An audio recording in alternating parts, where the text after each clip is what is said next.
SM Store, amanah dalam muamalah.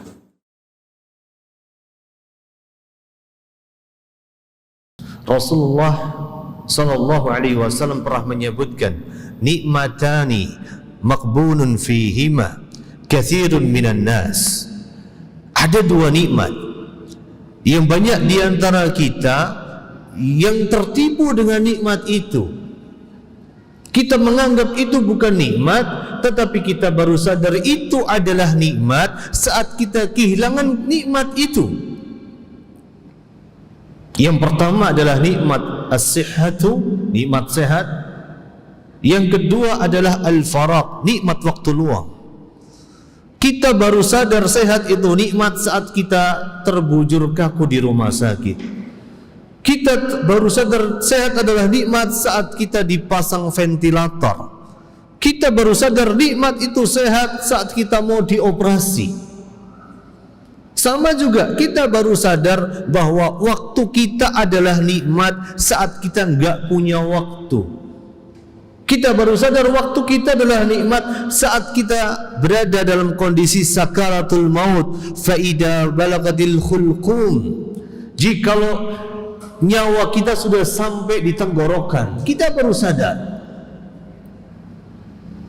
Apakah kita rela merayakan perayaan ini yang pada hakikatnya itu menunjukkan semakin dekatnya ajal kita, semakin hilangnya kesempatan kita, semakin berkurangnya usia dan waktu yang Allah berikan kepada kita.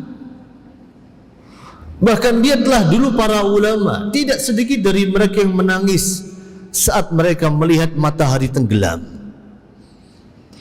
Abdullah ibnu Mas'ud pernah mengatakan, "Ma nadimtu ala syai'in." Tidak ada yang pernah ku sesali. Nadami ala yaumin gharabatis syams. Ketika aku melihat matahari itu terbenam di sisi barat. Banyak di antara kita yang menghabiskan waktu kita nongkrong di tempat-tempat tertentu yang instagramable, sambil menikmati secangkir kopi, sambil menikmati pemandangan indah ketika matahari terbenam, ibaratnya menikmati sunset. Dan kita berbahagia dan kita bersenang-senang di situ. Tetapi beda dengan para ulama dulu. Mereka ketika melihat matahari terbenam, mereka begitu sedih. Kenapa sebabnya? Abdullah bin Mas'ud mengatakan, naqasa fihi ajali. Ajalku berkurang, kematianku semakin mendekat. Kemudian walam yazid fihi amali. Dan aku mendapati bahwa amalanku tidak semakin bertambah. Subhanallah. Itulah keadaan para ulama dulu, yang mereka begitu bersedih ketika melihat, sebagian dari mereka melihat matahari itu tenggelam di sisi barat. Karena dengan tenggelamnya matahari, bergantinya hari, bergantinya bulan, bergantinya waktu, bergantinya tahun, berarti ajal kita semakin mendekat. Kesempatan kita beramal saleh semakin berkurang. Bahkan kalau kita melihat sejarah para ulama dulu, mereka adalah orang yang paling pelit untuk menjaga waktu mereka.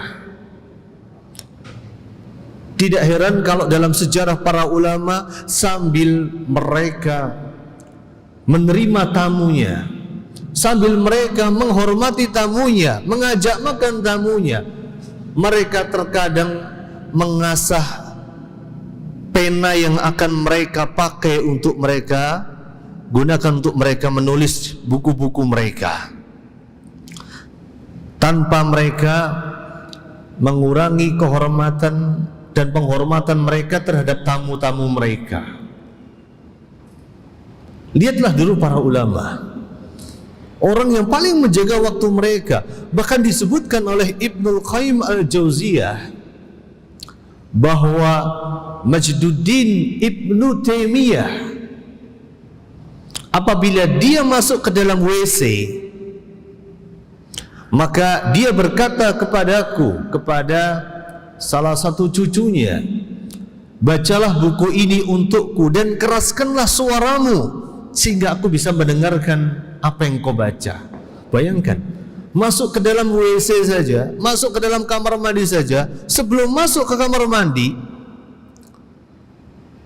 memerintahkan salah satu dari putranya, salah satu dari cucunya untuk berdiri di dekat WC, membaca kitab, mengeraskan bacaannya agar dia tetap bisa mengambil faedah selama berada di dalam WC.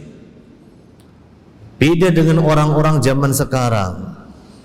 Ada di antara orang-orang zaman sekarang sambil nunggu datangnya waktu buang air besar di dalam WC, sambil menghabiskan 1 puntung 2 puntung rokok, sambil baca koran, bahkan sambil baca buku, bahkan. Subhanallah. Maka saudaraku yang dimuliakan oleh Allah Subhanahu wa taala, waktu yang kita miliki begitu berharga. Waktu yang telah pergi tidak akan mungkin bisa kembali lagi. Maka kita harus bisa menjaga waktu kita sebaik mungkin. Jangan biarkan waktu kita berlalu dengan sesuatu yang gak ada manfaatnya.